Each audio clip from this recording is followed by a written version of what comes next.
Amigos, nuevamente con ustedes. Esta semana el Perú en general fue golpeado por una terrible tragedia, la sucedida en Trujillo, donde se desplomó el techo del patio de comidas del Real Plaza de esa ciudad.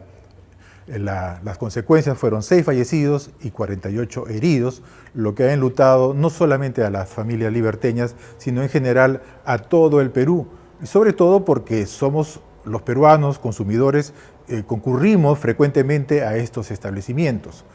Por eso, para desmembrar un poco cuál es el tema que ha surgido a nivel penal o a nivel civil de responsabilidades en este aspecto, estamos con el doctor Pedro Angulo, abogado penalista y exdecano del Colegio de Abogados de Lima. Doctor Angulo, muy buenos días. Buenos días, señor García. Encantado de estar en el programa. Mi saludo a todo su público. Angulo, ¿cuál es, cómo se bifurca de alguna manera el proceso penal que debe seguir para este caso a fin de determinar responsabilidades, ya sea en el ámbito de la empresa, ya sea en el ámbito de las autoridades? Ok, gracias. En realidad hay varios aspectos. Hay, como bien menciona, un aspecto penal que es el central, pero también hay aspectos civiles, hay aspectos administrativos, ¿no? ¿Por qué? Porque en esta construcción podrían haber defectos desde la misma obra. Tanto el plan, que lo puede haber diseñado un ingeniero con arquitectos, como en su ejecución.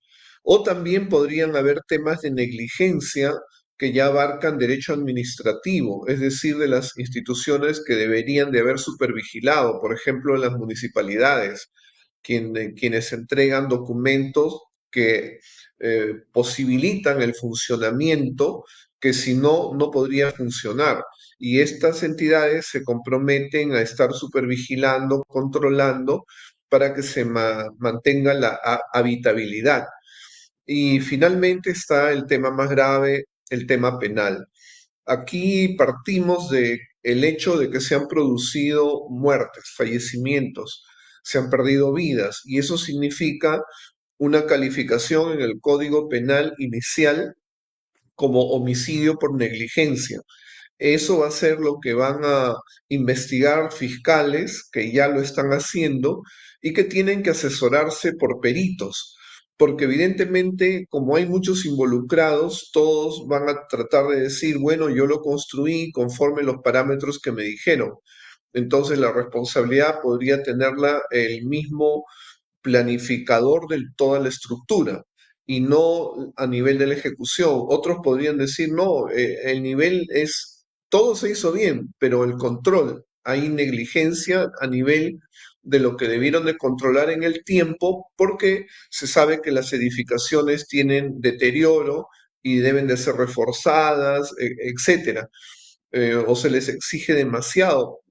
Inicialmente se dijo que era el peso del agua por la lluvia, pero después se ha dicho que también corrían por allí eh, canales de agua que podrían haber servido también para combatir incendios. Entonces, hay varios niveles técnicos que son previos para ya poder identificar finalmente la responsabilidad penal.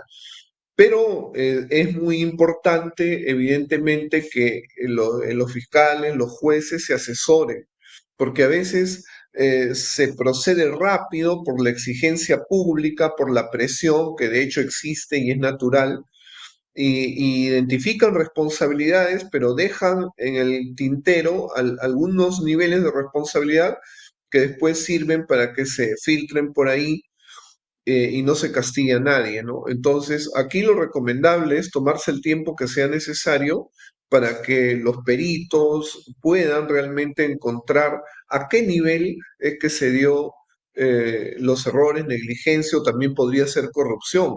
Si en el momento de la construcción, por ahorrar, por ejemplo, se ponen ladrillos de menos dimensión, de menos ancho, o también columnas, ¿no? Fierros más delgados, y esto es lo que genera la debilidad que colapsa. Entonces, eso también tiene que ser investigado. Por eso digo que lo principal va a ser aquí la etapa de investigación fiscal bien asesorada por peritos. Pericial va a ser determinante. Ahora, la corporación propietaria de los centros comerciales, Real Plaza en este caso, ha anunciado la creación de un fondo de 20 millones de soles para atender a las víctimas. ¿Qué tanto puede repercutir esto en las propias víctimas de su anhelo de buscar justicia? Bueno, aquí hay un reconocimiento y creo que también un acto positivo en el sentido de auxiliar a las personas, porque lo peor sería no auxiliarlas. Ahí se cometería otro delito, que es abandono de personas en peligro. Es decir, se ha causado en virtud de algo que todavía no se sabe los niveles de responsabilidad, que personas fallezcan, que otros estén heridos en distintos niveles de gravedad y por lo tanto se les tiene que asistir. No puede ser que allí donde estén, hospital, clínica, de pronto se diga, bueno, falta dinero para los medicamentos y de repente fallece o se agrava una situación y se tiene que cortar una pierna, un brazo, porque eso ya inhabilita a las personas. Entonces, creo que para evitar esos niveles de responsabilidad es que se ha puesto este fondo y me parece una buena medida. Este fondo abarca la indemnización que debe darse a la familia de los fallecidos, por ejemplo, o a las propias víctimas que han quedado mutilados o incapacitados para laborar. Yo pienso que eso debe ser un segundo momento, porque en estos momentos de lo que se trata, tengo entendido que hay más de 60 personas que son los heridos, de auxiliarlos en los tratamientos que sean inmediatos, que no se vayan a gangrenar, que no se vayan a perder miembros, y eso quiere decir el auxilio inmediato, un dinero que tiene que repartirse a todos los niveles donde las personas están siendo atendidas, donde se reclaman medicamentos. El nivel de la responsabilidad ya en sentido estricto se va a ubicar, como digo, cuando los peritos sean los que sustenten por qué a este nivel es que se incurrió en responsabilidad. Pero digamos, la empresa no podría llegar a un acuerdo con los fallecidos, con los heridos, para anticipar una indemnización o necesariamente esta va a tener que darse después de una sentencia judicial. Sí podrían darse acuerdos, ¿no? Pueden darse distintas formas de solución. Ya se podrían adelantar algunos, pero lo que supongo es que la misma empresa va a tratar de encontrar a qué nivel se dio la responsabilidad, salvo que ellos acepten que en parte tuvieron un cierto nivel de negligencia concurrente, por ejemplo, con la vigilancia que debió haber por parte de la municipalidad con el estado de la estructura, porque se ha escuchado como que habían ruidos, como que ya hubo algunos trabajadores que estaban soldando, ¿no? Determinados puntos. Entonces, querría decir, si esto es así, lo último que digo, que efectivamente ya se sabía que habían algunos defectos, algunos problemas que estaban ya manifestándose y por lo tanto ya la empresa, claro, adelanta, ¿no? El ir asumiendo responsabilidad en parte. Ahora bien, ya pasando a nivel macro, a nivel de gobierno, de Estado, para que esto no se repita, ¿las municipalidades son las instancias más adecuadas para fiscalizar este tipo de establecimientos, corporaciones enormes, o más bien debería pensarse en un nuevo modelo más de ámbito nacional que implique al Estado, al gobierno nacional? No sé, el Ministerio de Vivienda, el propio INDECI a nivel nacional. ¿Qué opina al respecto? En realidad lo que sucede es que hay varios controles que deberían de funcionar. El de la municipalidad es uno de ellos, pero otro de los controles que debería funcionar efectivamente es, por ejemplo, el Indecopi. El Indecopi debe de cautelar el interés de los consumidores por asistir a lugares que ofrezcan seguridad. Entonces, Copia aquí tiene algo que decir. Igualmente, Indesi, ¿no?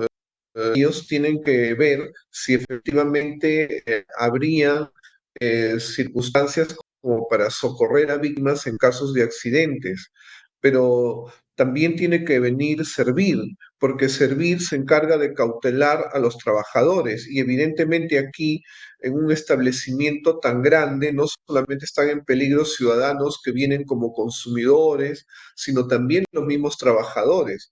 Estas entidades deberían de estar supervigilando cómo va el deterioro o no de las estructuras. Entonces, suficientes niveles de rentabilidad.